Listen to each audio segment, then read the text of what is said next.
بسم اللہ الرحمن الرحیم۔ جمل الطلب عند المراجعۃ، یعنی طلب کے جملے مراجعہ کے وقت جب دو آدمی آپس میں سبق کا مراجعہ اور مذاکرہ کرتے ہیں تو وہاں ایک دوسرے سے کسی کام کا طلب حکم کرتے ہیں تو اس وقت جو جملے استعمال ہوتے ہیں ان کو آج آپ پڑھیں گے۔ سب سے پہلا جملہ ہے تقرب منی لنتذاکر۔ تقرب یتقرب، تقرب اس کا معنی ہے قریب ہونا۔ تقرب یہ فعل امر کا صیغہ ہے۔ تقرب منی میرے قریب ہو جائیں، لنتذاکر کئی نتذاکر تاکہ ہم جو آپس میں مذاکرہ کریں۔ تقرب منی کئی نتذاکر، تو اسی طرح آپ یہی بول سکتے ہیں تقرب منی لنتکلم، قریب ہو جائیں تاکہ ہم بات کریں۔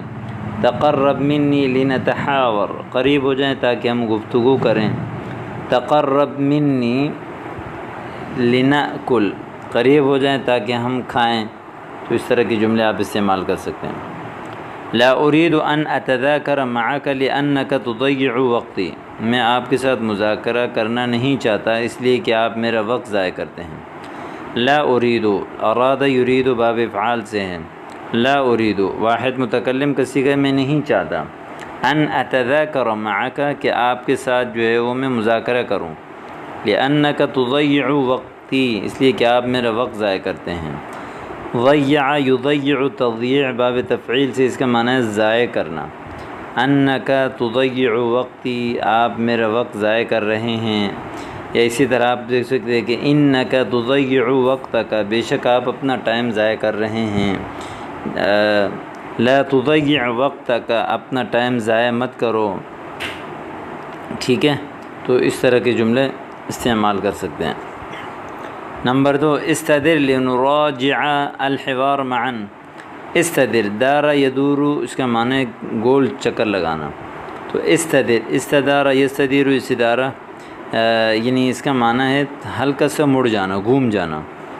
استدر گھوم جائیں، لنراجع الحوار معا تاکہ ہم سبق کو ایک ساتھ جو ہے وہ دہرائیں، ایک ساتھ مذاکرہ کریں، ایک ساتھ تکرار کریں۔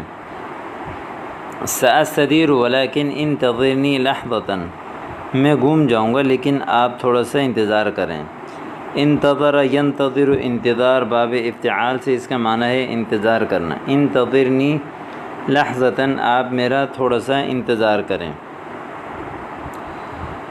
اسمعنی الحوار ان کنت قد حفظت۔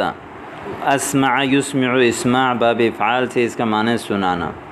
حوار گفتگو، ان کنت قد حفظت اگر آپ یاد کر چکے ہیں تو، اگر آپ یاد کر چکے ہیں تو مجھے سنا دیجیے۔ یہ ماضی بعید کا صیغہ ہے، تو یہ جب کانا فعل ماضی پر داخل ہوتا ہے تو اس کا معنی ہوتا ہے کہ میں یہ کام کر چکا ہوں۔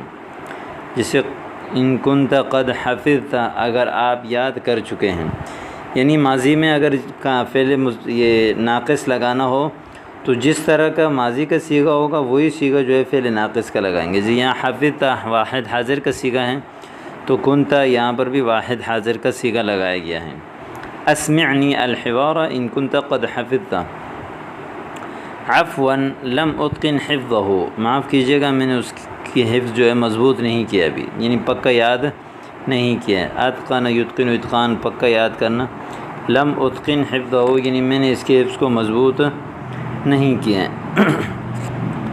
اسمع منی درس امس من فضلک۔ سمع یسمع سے اس کا معنی ہے جو ہے وہ سننا۔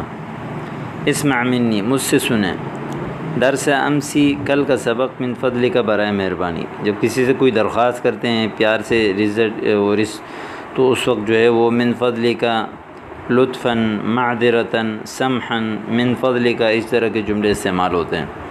انتظرنی لحظۃ ریثما افرغ، انتظار کریے جتنی دیر میں فارغ ہو جاؤں۔ انتظرنی لحظۃ ریثما افرغ، اتنی دیر انتظار کیجیے کہ جتنی دیر میں فارغ ہو جاؤں۔ ریثما افرغ، ریثما کا معنی جتنی دیر، مثال کے طور پر ہم نے کہا ریثما افرغ احفظ درسک، جتنی دیر میں فارغ ہو جاؤں گا اپنا سبق یاد کریں۔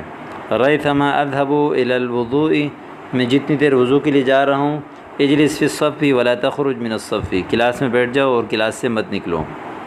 تو یہ جملے آپ اس طرح استعمال کر سکتے ہیں. اسمع منی اولا ثم اسمع منک، سب سے پہلے مجھے سنائیں، بلکہ اسمع جو ہے سنیں مجھ سے، منی ثم اسمع منک پھر میں آپ سے سنوں گا. ٹھیک ہے. سمع یسمع اس سے جو ہے اس کے صلے میں ہمیشہ اکثر جو ہے عموماً من آتا ہے، یعنی اسمع منی مجھ سے سنیں. امر کا صیغہ ہے ثم اسمع، واحد متکلم، مضارع کا صیغہ ہے اسمع منک میں آپ سے سنوں گا. حسنا اسمعنی وبسرعہ، ٹھیک ہے مجھے سنائیں جلدی. اسمع یہاں پر جو دوسرا جو اسمع استعمال ہوا ہے یہ باب افعال سے، اسمعنی مجھے سنائیں، وبسرعۃ اور جلدی سے سنائیں.